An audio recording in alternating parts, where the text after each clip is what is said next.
Shalom, salam sejahtera dalam kasih Tuhan kita Yesus Kristus. Perkenalkan, nama saya Giovanna Eklesia Daud dari jurusan Administrasi Bisnis, Program Studi Manajemen Bisnis, kelas 2 Manajemen Bisnis 1.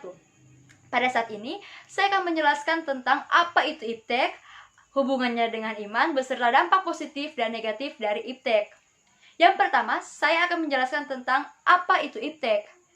Iptek adalah singkatan dari ilmu pengetahuan dan teknologi yang suatu sumber informasi yang dapat meningkatkan pengetahuan ataupun wawasan seseorang di bidang teknologi.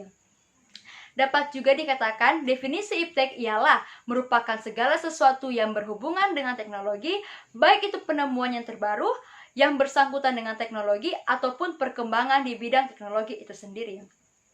Dalam iptek terbagi dalam 3 kata. Ilmu, pengetahuan, dan teknologi. Apa itu ilmu? Ilmu adalah pemahaman mengenai suatu pengetahuan yang mempunyai fungsi untuk mencari, menyelidiki, lalu menyelesaikan suatu hipotesis. Ilmu juga merupakan suatu pengetahuan yang sudah teruji akan kebenarannya. Selanjutnya, apa itu pengetahuan?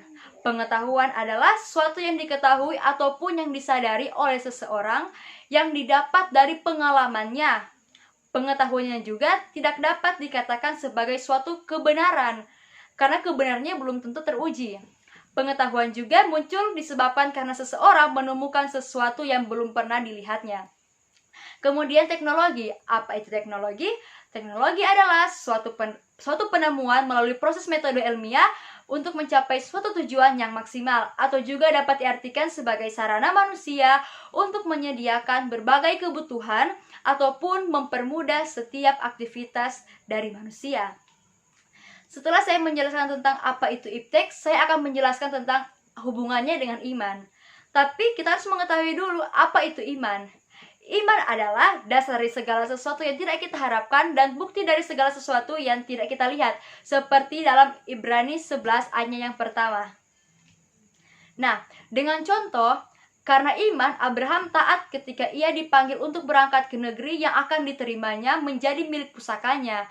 Lalu ia berangkat dengan tidak mengetahui tempat yang ia tuju, dalam Ibrani 11 ayat yang ke-8. Karena iman juga, ia dan Sarah memperoleh kekuatan untuk menurunkan anak dan cucu mereka. Walaupun usia mereka sudah lewat, karena ia menganggap Tuhan yang memberi janji adalah setia. Dalam Ibrani 11 ayatnya yang ke-10. Baik, saat ini saya akan menjelaskan tentang hubungan Kristus atau hubungan iman dengan ilmu pengetahuan dan teknologi, yaitu iptek. Saya mengambil ayat dasar yang terdapat dalam Amsal 1 ayatnya yang ke-5 yang berbunyi, baiklah orang bijak mendengar dan menambah ilmu, dan baiklah orang yang berpengertian memperoleh bahan pertimbangan. Dari ayat ini, Tuhan memerintahkan manusia untuk senantiasa mengembangkan ilmu pengetahuan yang ada di dalam dirinya, dan terus mencari suatu pertimbangan, agar manusia menjadi bijak dan berpengertian. Sedangkan dalam Kejadian 1 ayat 27-28, di situ Allah menjelaskan dan memberikan amanat kepada manusia untuk menaklukkan alam semesta.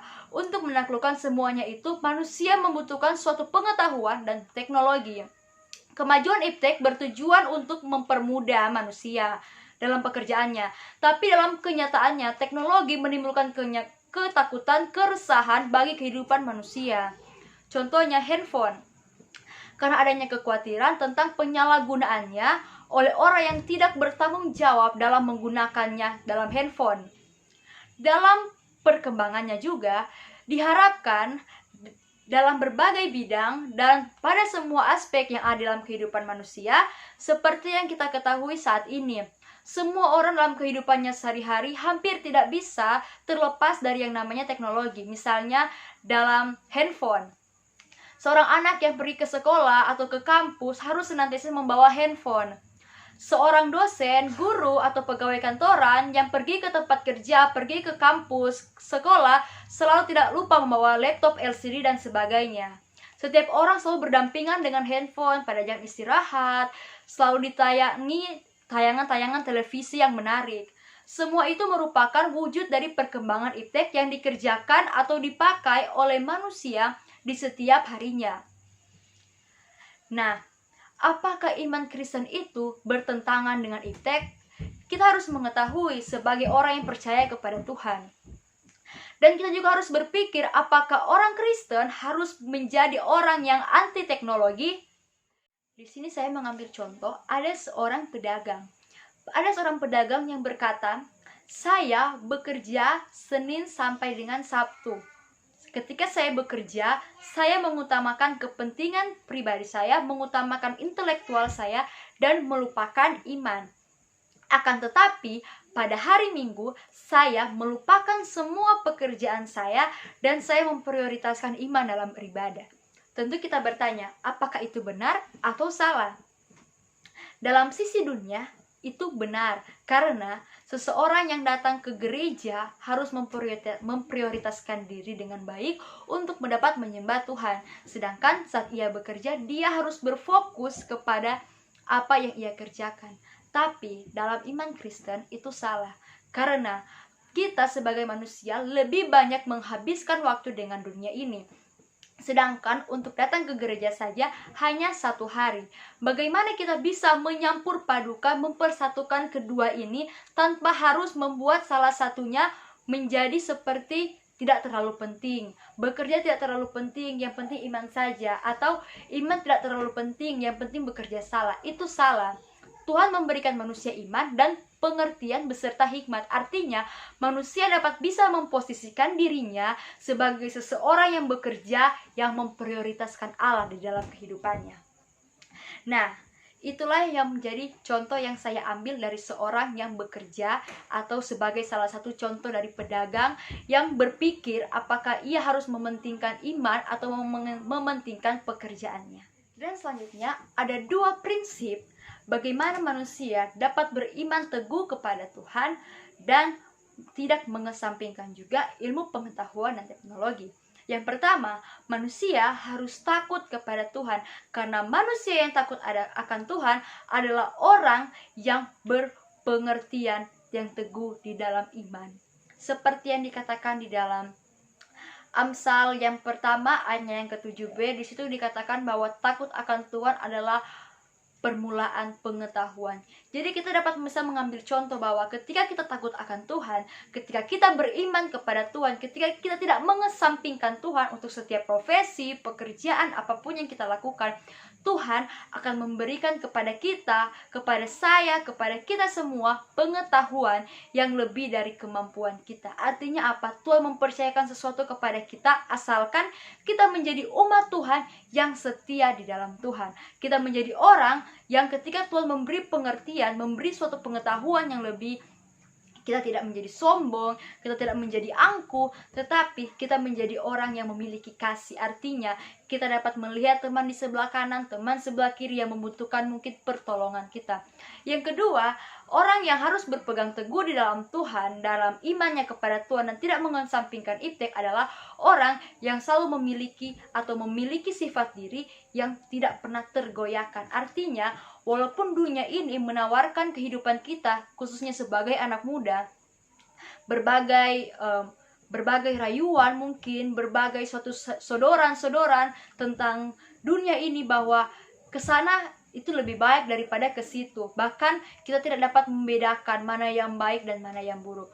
Kita harus berpegang teguh kepada Tuhan, karena iptek yang Tuhan berikan kepada manusia dapat membuat kita lebih dekat dengan Tuhan, tetapi juga dapat membuat kita jauh dari Tuhan.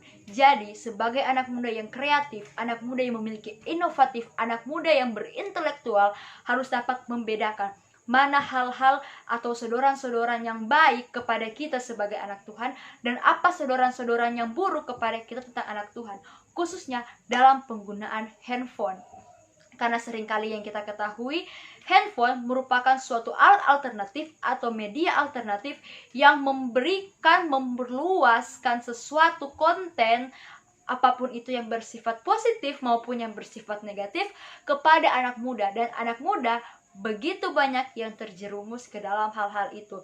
Entah itu ke dalam video-video yang tidak berkenan, bahkan ke dalam situs-situs yang dalam situs negatif, bahkan ke dalam game online yang membuat kita tersita waktu kita hanya untuk dalam game tersebut tanpa kita menyadari, bahkan kita melupakan siapa diri kita, apa yang harus kita prioritaskan. Kita melupakan siapa kita pada saat kita di gereja.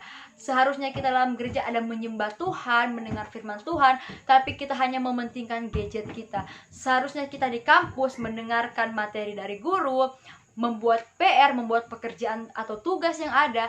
Kita hanya terfokus, terpacu kepada handphone, dan kita lupa siapa kita sebagai manusia.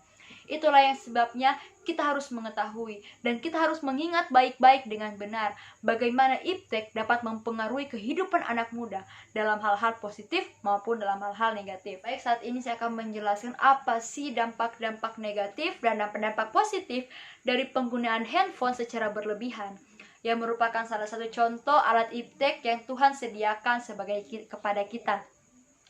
Saya juga mengambil berbagai perkembangan di berbagai bidang. Contoh bidang pertama dalam bidang pendidikan.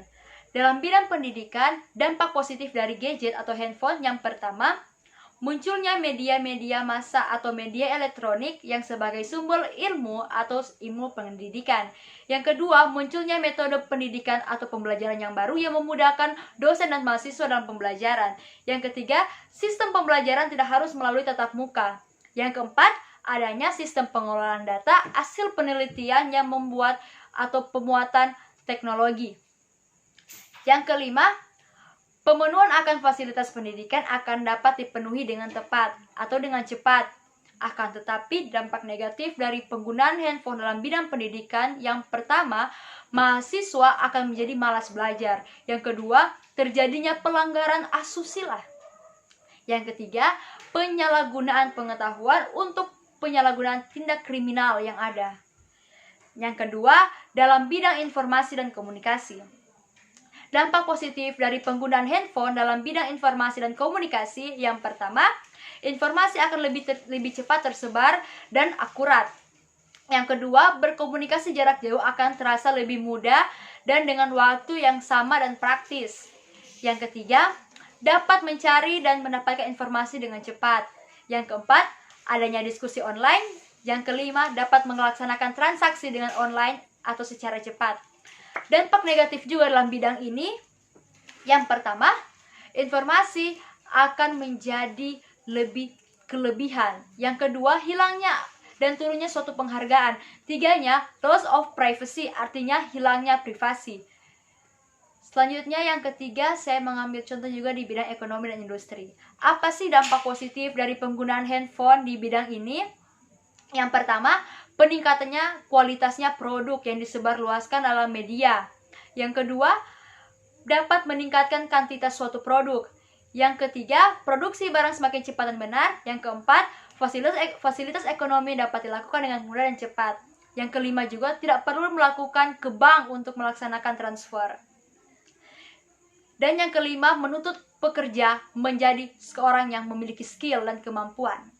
Sedangkan dampak negatif dari penggunaan handphone di bidang informasi dan komunikasi, yang pertama, dapat terjadinya PHK. PHK itu dapat terjadi apabila seseorang atau pegawai atau mahasiswa dapat menggunakan handphone dengan tindakan yang kurang baik, atau kantor perusahaan bahkan kampus dapat melakukan atau mengetahui tindakannya lewat status mungkin yang menyinggung sesuatu. Nah, itu bisa terjadi PHK atau pengeluaran seorang mahasiswa. Yang kedua, meningkatnya pengangguran karena orang yang terbiasa dengan handphone yang menjadi malas beraktivitas dan malas bekerja sehingga ia tidak menyukai lagi suatu pekerjaan yang dapat ia lakukan. Yang ketiga, polusi dan pabrik dapat mencemari lingkungan sekitar. Yang keempat, pembobolan dan pencurian uang dalam rekening dan bank itu dapat cepat terjadi ketika seseorang dapat mengetahui ilmu pengetahuan.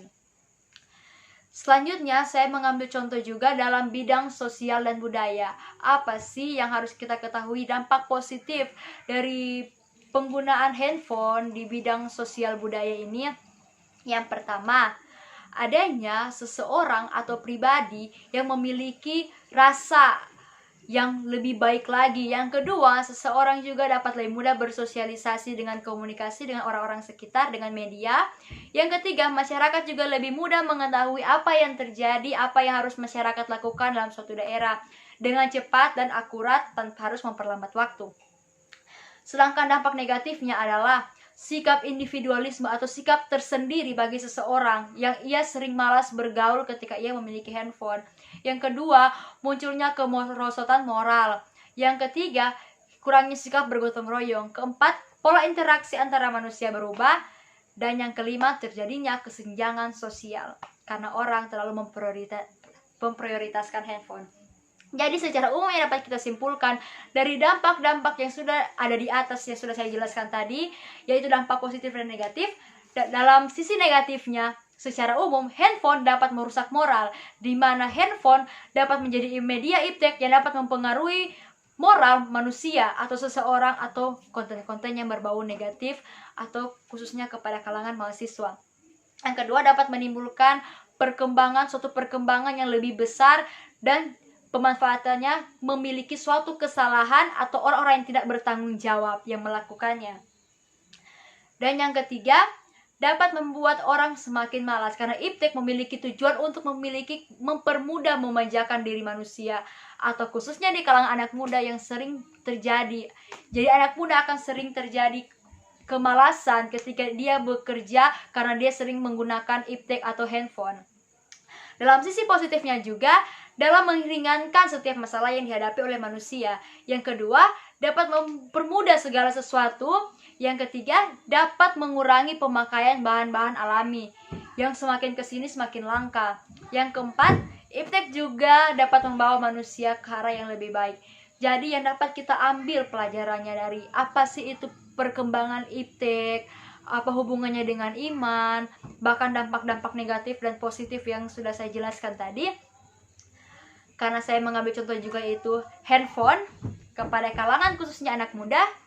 Jadi dalam video ini kita harus tahu bersama bahwa jangan dengan adanya iptek ataupun adanya dengan teknologi atau jangan dengan adanya handphone kita lupa siapa prioritas diri kita sebagai anak Tuhan. Kita lupa prioritas kita sebagai seorang manusia. Kita lupa prioritas kita sebagai seorang masyarakat. Karena kita lebih mementingkan alat teknologi kita seperti handphone. Dan kita menyia-nyiakan setiap kesempatan masa muda kita. Dan membiarkan masa muda kita ini hanya terus dan menerus dikuasai oleh handphone. Dan tanpa kita harus dapat bergerak kemana-mana. Ingat, handphone dapat memberikan kesenangan kepada kita secara sesaat. Tetapi pergaulan, sosialisasi diri kita, memprioritaskan diri kita dimanapun kita pergi dan berada, itu menjadi kalangan-kalangan orang yang beriman dan orang yang cerdas dalam penggunaan iptek. Jadilah seorang mahasiswa, kalangan anak muda, generasi muda yang cerdas menggunakan iptek. Bukan dengan iptek memundurkan dirimu, bukan karena iptek membuat diri kita jauh dari Tuhan, bukan karena iptek kita tidak mau bersosialisasi dengan orang lain. Tapi pergunakan kesempatan yang Tuhan beri kepada kita anak muda yang dapat merasakan iptek sejak saat ini, khususnya penggunaan handphone, untuk lebih dekat dengan Tuhan, untuk dapat berbaur dengan masyarakat, untuk menjadikan iptek sebagai sarana pengetahuan intelektual bagi setiap anak muda. Terima kasih, shalom, salam sejahtera bagi kita semua.